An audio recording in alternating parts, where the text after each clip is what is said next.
Hi, you guys. This week I'm doing my informative speech on sexual assault, which is one of the most underreported crimes. Um, I'm going to be talking about why it goes so unreported, um, the effects it has on victims, and ways to reduce your victimization, and what to do just in case you do end up getting sexually assaulted. Um, According to the Rape, Abuse, and Incest National Network, um, they have this picture that says almost 2/3 of rapes are completed by someone known to the victim. And they also have another picture that shows out of every 100 rapes, 46 of those get reported to police. And the reason why it doesn't get reported is often as other crimes. From what I've learned in my criminal justice related courses, because most rapes are done by people who know the victim is more afraid of retaliation, or the victim feels like it's her fault because of the way that she was dressed, or she's afraid that someone won't believe her, or maybe there was drugs or alcohol involved and she doesn't really remember all of the details of what happened. Those 46 reports to police, only 12 of those lead to arrests. And out of those 12, only 9 get prosecuted. And out of those 9, only 5 lead to a felony conviction. And out of those 5, only 3 rapists will spend even a single day in jail or prison. And the other 97 will walk away free, which is what happened in my case. My rapist was charged with failing to register as a sex offender, but he was not charged with rape. So I had an order of protection put in place. Rape and sexual assault in general is very hard for prosecutors to prove because if there's not enough physical evidence, all it is a he said, she said situation. Everyone who goes through a traumatic experience copes differently, but the main effects of sexual assault, people who go through that type of thing are 3 times more likely to suffer from depression. They're 6 times more likely to be diagnosed with post-traumatic stress disorder, which is what I was diagnosed with. And it affects everyone differently, but the best way for me to personally describe it is from the time I wake up in the morning until the time I go to bed, I'm afraid and I don't know why. I am aware that I'm in a safe place with people who care and people that love me, but my mind is never in the present like most people.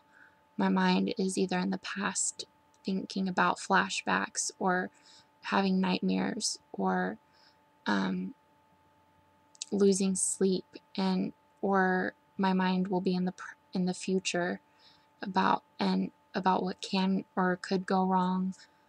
So I try to avoid certain people and places that remind me of what happened that night. Victims are also 13 times more likely to abuse alcohol and 26 times more likely to abuse drugs and 4 times more likely to think about suicide. Fortunately, I didn't have a problem with those last 3 because I do have a son to take care of, and I have goals for my life. I don't want to let something that someone did to me cause me to ruin my own life by being an addict or killing myself. there are simple things you can do to prevent it from happening. Things like always be aware of your surroundings. When you go running or jogging, never use headphones, because how are you going to hear someone coming up behind you if you have music blasting in your ears?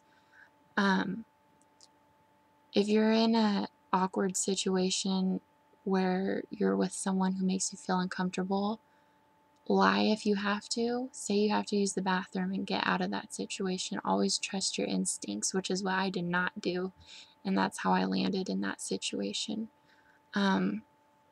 Always leave the house with your cell phone fully charged in case of an emergency. When you go to the store to get groceries, always take your groceries back to the car in the cart. Don't try to carry the bags from the store to your car, because you need your hands free to defend yourself if someone does come after you. If you are driving or walking or going somewhere and you look lost, it makes you look vulnerable, and someone will take advantage of that. If you don't know where you're going, you need to still act like you know where you're going.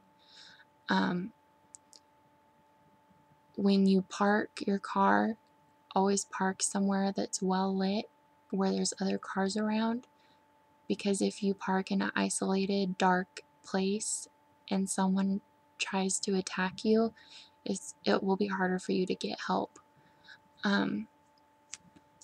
If none of those things seem to work and you do end up getting sexually assaulted, the first thing you need to do is get to a safe place, a relative or friend's house, to call the police. Don't bathe or shower. Don't use the restroom. Don't change your clothes. Don't comb your hair. Don't clean up the crime scene. And don't move anything that the offender may have touched, are all suggestions that the RAINN website gives, because the more evidence and the more DNA that they can come up with, the more likely the person will be prosecuted. And as far as self-care goes, if you are a victim of sexual assault, it's important to eat right, to exercise regularly, to release all the stress and tension and anger. You need to get enough sleep at night. Do counseling. Counseling is a very important thing. You can't treat post-traumatic stress disorder on your own. You need professional help. Only be around positive people. Don't be around people who will make you feel guilty of what happened, because no matter what the situation is, rape is not your fault. And so surround yourself with positive people. Another thing is to get involved in hobbies or something. Like, for example, I joined the support group at the YWCA for sexual assault survivors, and I got to share my story and listen to other people's stories, and we got to talk about what we had in common and how it made us feel, and it made us feel a lot better to get everything off of our chest and to just be there to support each other. So that is why I chose this topic. I think it's very important for people to be aware of how often it happens and what to do if it does happen.